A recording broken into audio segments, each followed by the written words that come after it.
What if silence itself was the spark that burned a house down? Not a shout, not a cry, not even the clang of chains against iron bars, but silence. A silence so heavy it pressed on the walls, so patient it watched seasons turn, so sharp it could cut deeper than any overseer's whip.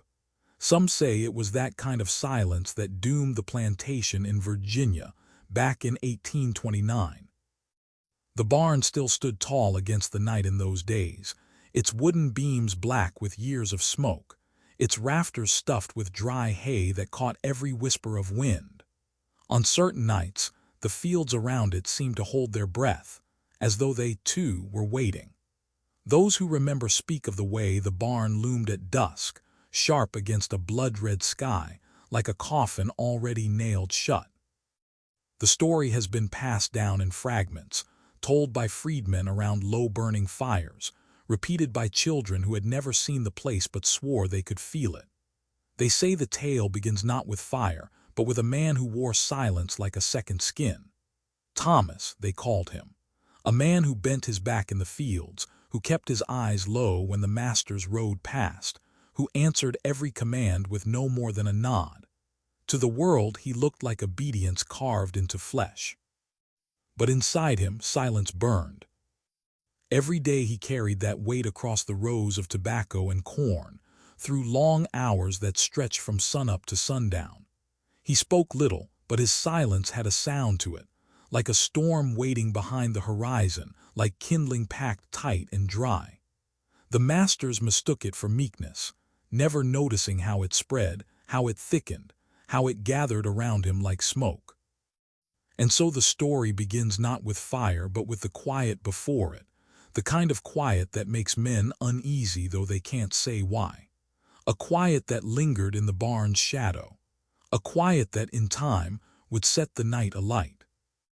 The year was 1829, and Virginia's late summer hung like a weight on the land.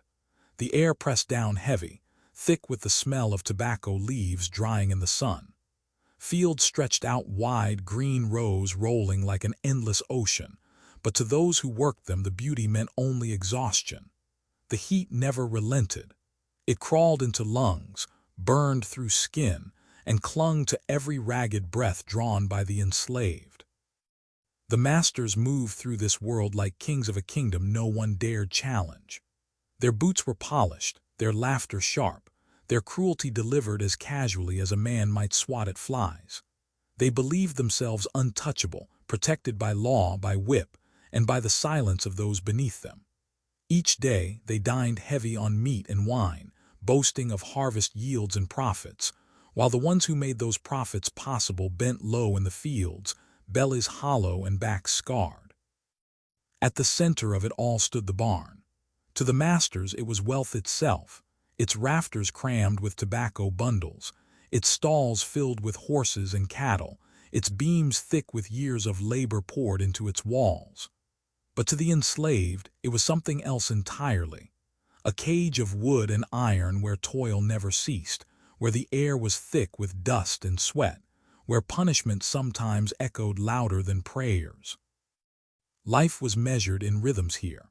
The bell at dawn dragged the weary from their pallets, chains clinking faintly as men and women shuffled toward the fields. From first light until dusk, hoes struck soil, overseers' lashes cracked, sweat fell like rain onto dirt that was not theirs. Hunger gnawed at every hour, the meager rations barely enough to keep bones moving. At night, the quarters filled with whispers, songs sung low enough not to reach the ears of masters, fragments of hope clung to like dying embers. And beneath it all, beneath the cruelty, beneath the routine, there was silence, a silence too deep to ignore. It pressed against the walls of the barn, wrapped itself around the fields, and waited. For silence, when fed long enough, does not stay still. It grows. Thomas was a man the masters trusted, though they never truly saw him. Tall, broad-shouldered, and steady in his movements, he was often given charge of the barns and the animals within them. To the overseers he was reliable. He worked without complaint, did as he was told, and never raised his voice or his hand. When others muttered curses under their breath or groaned from lashes, Thomas kept silent. To the masters, his silence looked like obedience, the perfect trait of a man broken. But Thomas was not broken. His silence was not submission, it was armor. Beneath it lay grief that had never healed, grief too sharp to voice aloud. Years ago, he had stood powerless as his wife and child were led away, sold south to strangers who bartered human lives as though they were cattle. He had no grave to visit, no names to call out in prayer, only memory, and the scars carved into his back by the overseer's whip, each one a reminder of all that had been taken. He carried those memories everywhere, but most of all into the barn. He knew its walls better than any man alive. Every nail hammered into the beams, every latch that stuck in damp weather, every hollow space where rats nested, he memorized them all. When he moved among the stalls, feeding the horses or stacking hay, it was as if he were pacing a stage built only for him, a stage where his silence thickened and sharpened into something waiting, something dangerous. The masters never noticed. They saw only a docile man, grateful to be trusted with their wealth. They mistook lowered eyes for loyalty, calloused hands for willingness. In truth, Thomas's obedience was a mask, one he wore so well that no one could see the iron resolve burning underneath. And so, while others looked to the fields, Thomas looked to the barn. Every creak of its beams, every shadow in its rafters spoke to him. It was more than shelter for animals and harvest. It was a place where silence gathered, where patience hardened, where one man's grief might yet find fire. The first signs were small, so small that no one paid them much mind. The horses in the barn grew restless at night, stamping their hooves as though something unseen lingered near. Tools that had been left neatly on racks turned up missing, only to reappear in the wrong place a day later. Locks that once clicked shut with ease began to stick, their grooves worn by fingers testing them in the dark. The overseers muttered about carelessness, cursed the slaves for clumsiness, and moved on. No one thought to look deeper. But Thomas noticed everything. He was the one who walked the barn in silence, the one who felt the tremble in the hinges, who knew which doors creaked loud enough to wake the dogs and which swung shut without a sound. Each night, as others collapsed into exhausted sleep, he lingered, testing, memorizing. Every detail mattered, the latch that splintered at the touch, the patch of hay that caught sparks faster than the rest, the window through which wind hissed like a whistle. To anyone else, it was a barn. To Thomas, it was a map, a body waiting to move. The overseers were too distracted to notice. Harvest season brought profit, and profit brought arrogance. They drank late into the night, their laughter carrying across the fields. The masters, swollen with confidence, sat in the barn long after sundown, boasting of yields, mocking the tired backs that bent to make them rich.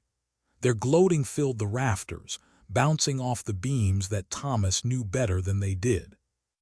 They did not see the way his eyes lingered on them from the shadows, the way his silence thickened with every toast they raised.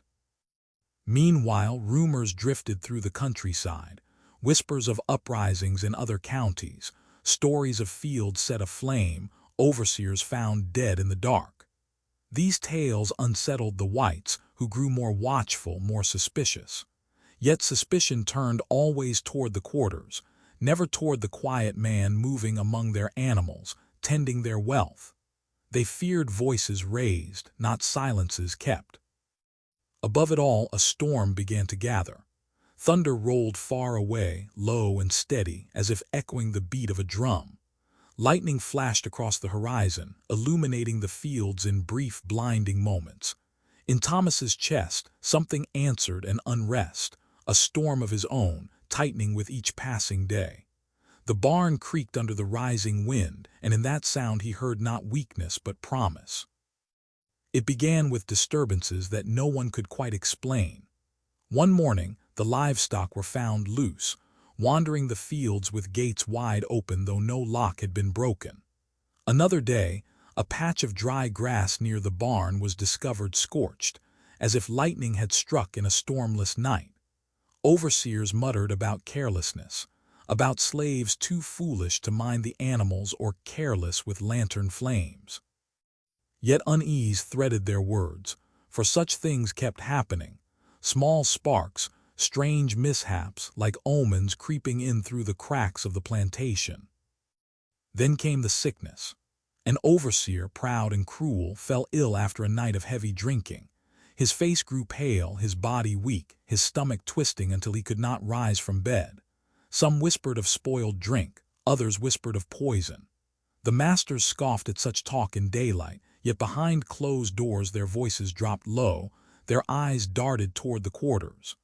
Words like curse and bad spirits began to slip into their conversations, though they quickly swallowed them again. Suspicion thickened. The masters prowled the fields with sharper eyes, demanding answers, yet they found no evidence. The enslaved bent their backs as always, worked until their bodies gave out, sang their weary songs in low voices. But something was different, something they could not name. The silence around Thomas had begun to press heavier than any words spoken. He did not boast, did not whisper, did not look afraid. He simply carried on, his movements steady, his eyes low.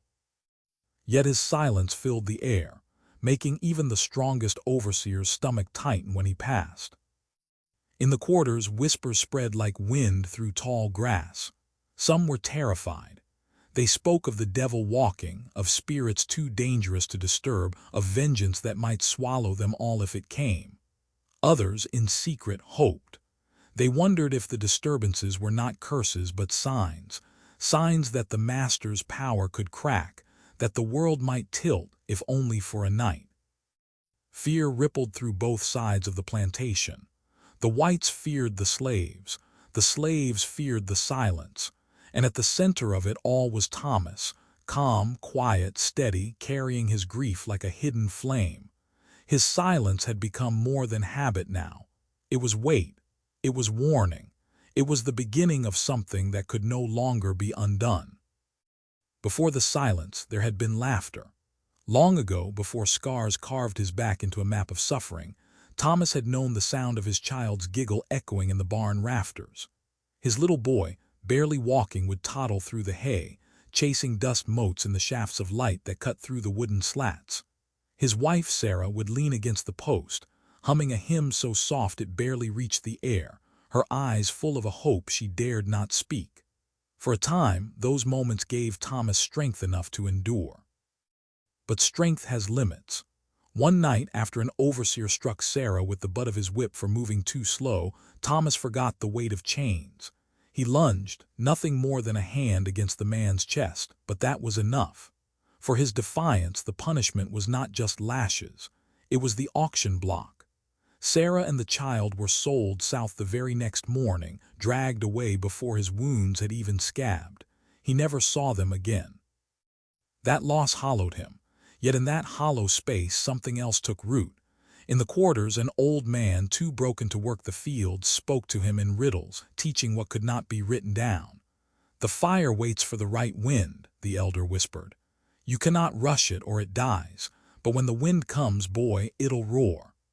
Those words lodged deep inside Thomas, a seed of patience buried beneath grief. The barn became his reliquary of memory. Each beam carried the echo of his child's steps. Each latch recalled the nights he and Sarah whispered of freedom under its shadow. To the masters, it was only timber and profit. To Thomas, it was a shrine of both joy and loss, a place where love had once lived and been stolen. Every time his hands brushed against the wood, he felt their absence sharpen. Every creak in the rafters was a reminder of what had been taken. Each nail seemed driven not only into the barn's beams, but into his heart. It was in this space that his silence hardened into something more than endurance. It became resolve. Not vengeance for himself alone, but for every name erased from the plantation's soil, for every child torn from a mother's arms, for every generation bound in chains. His fire was not only his own, it was the fire of the forgotten, waiting for the right wind to set it loose. It was in the thick of harvest that a traveling preacher came to the plantation. his voice booming like thunder as he warned of sin and retribution. "The devil hides in the quarters," he proclaimed, eyes rolling white with fervor. "He walks in silence, waits in shadows. You think your walls protect you, but mark my words, evil is already here." The enslaved bowed their heads, though some stole glances at Thomas, as if the words had been spoken for him alone. The masters, however, laughed. They slapped their knees and clinked their cups, mocking both preacher and slave alike. To them, rebellion was a fairy tale, a child's nightmare. "Too weak, too stupid," one jeered. "They wouldn't dare raise a hand." Another boasted, "They'd starve before they struck us." They waved off the warnings, but the air around them thickened nonetheless. Paranoia began to fester. Overseers stalked the fields at night, lanterns swinging, dogs sniffing the dirt. They rattled doors, checked barns, dragged men and women from pallets to search their quarters. Yet they found nothing, no weapons, no signs of plots. Only silence, the same silence that unsettled them more with each passing night. One master, jittery from drink and fear, pointed a finger at Thomas. "That one's different," he muttered. "He don't speak, don't laugh, don't even curse when whipped. He's hiding something, sorcery maybe." Another waved him off with a snort. "Thomas, he's too dumb to plot. He's a mule in human skin. He don't have the fire for anything." Their voices rose in argument, but Thomas only lowered his gaze and kept his silence. The storm inside him never showed on his face. As the days shortened, the masters grew bolder in their arrogance. Harvest had been good, profits promised to be rich, and so they gathered one evening in the barn itself. Barrels of whiskey rolled in, pipes lit, their laughter bouncing off the rafters. They boasted of yields, mocked their slaves, gloated over the season's rewards. The barn glowed with lamplight, the shadows of 4 men stretching across the beams. Outside, the air hung heavy, clouds swollen with the promise of rain. Thunder grumbled far off, low and steady. And Thomas stood nearby, tending the edges of the barn as he always did, his hands steady, his eyes lowered. Yet within him, the silence stirred like dry hay waiting for the match. The night came heavy, the air damp with the promise of storm. Thomas moved with quiet purpose, his steps measured as always.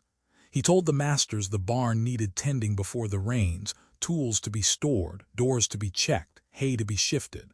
They followed, careless in their drunken pride, amused that a slave would bother himself so much with their wealth. Their laughter echoed in the dark as they stumbled inside, cups still in hand, pipes glowing like fireflies in the gloom. Thomas closed the first door behind them, its iron latch falling into place with a dull clink. The sound drew no suspicion. He moved to another, sealing it with the same quiet motion. One by one, the doors clicked shut, each like a nail hammered into fate. At first, the masters barely noticed. They laughed, jostled one another, boasted of harvests and profits. But then the air shifted. The silence thickened. They tugged at the doors and found them sealed. "What's this, Thomas?" one demanded, his voice half mocking, half uneasy. Another chuckled nervously, calling it a jest, but Thomas did not answer. He stood still, his face a mask of stone, his silence louder than any shout. The laughter died, replaced by curses. Fists hammered the wood. The barn groaned under their panic. Thomas knelt, pulling flint from his pocket. A spark leapt, then another, until dry hay caught with a hiss, flames curling greedily along the floor.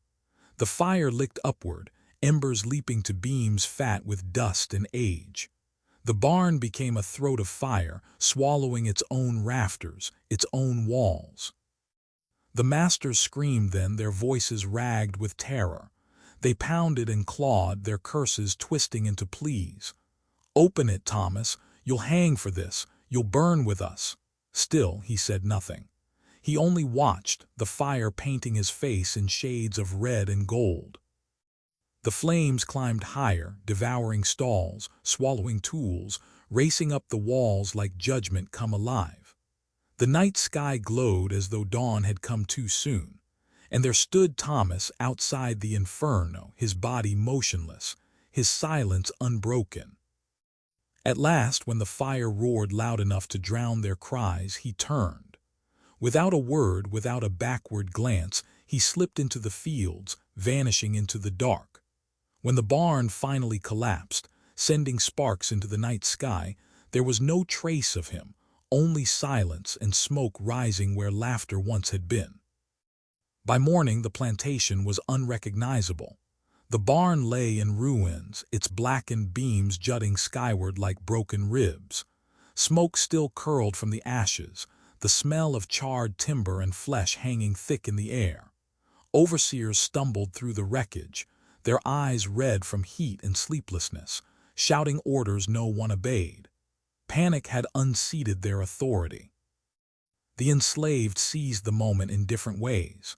Some slipped into the woods under cover of the confusion, following whispers of the North and freedom. Others stayed hidden near the quarters, paralyzed by fear that punishment would come swift and merciless. Their hearts pounded not just with hope, but with dread, for they knew fire drew blood as much as it opened doors. And through it all, Thomas was nowhere. No body lay among the ruins, no bones buried in the ash. Some swore they had seen him vanish into the fields, his tall figure swallowed by the night.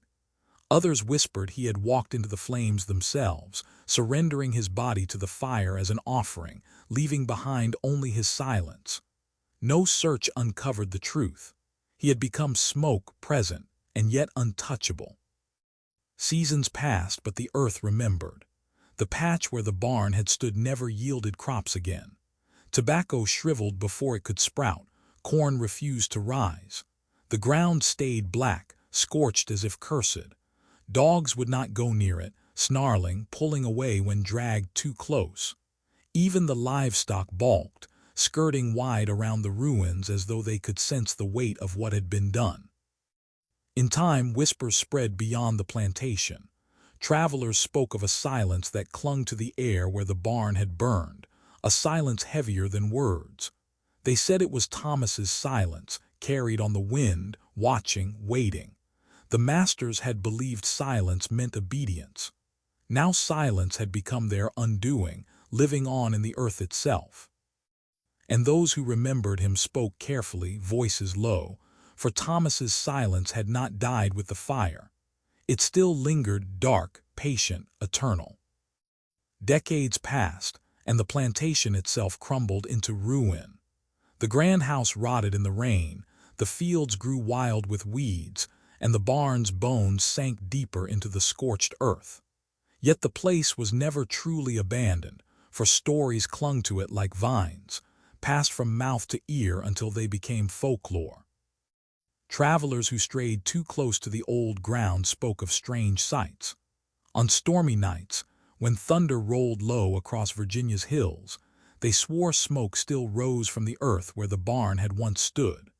Not a drifting haze of mist, but thick black coils that smelled of ash and terror, curling into the sky before vanishing as suddenly as they came. Children dared one another to approach the ruins and listen. They claimed that if the night was still, you could hear fists pounding from within invisible walls, as though men were still trapped inside, screaming against a fire that never ended. Sometimes, a sudden gust would rattle the grass and carry with it the sound of voices crying for mercy, their echoes thin and ragged across the empty fields. Others told of a figure, tall, silent, and unyielding, walking among the weeds where tobacco once grew. A lantern hung from his hand, its flame never flickering no matter the wind. His face was always shadowed, impossible to see, though some swore they caught the glint of eyes watching, unblinking. The dogs would not follow him, nor would horses step near, as if the very earth recoiled from his presence.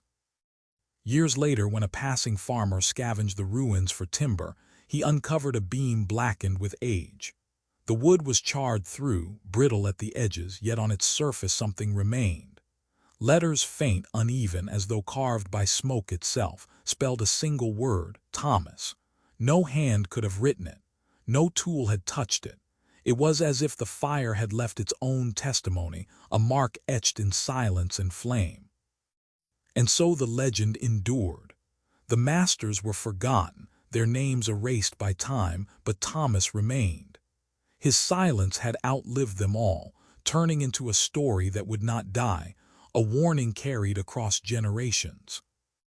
They thought silence meant submission, but silence, once set alight, can consume an empire.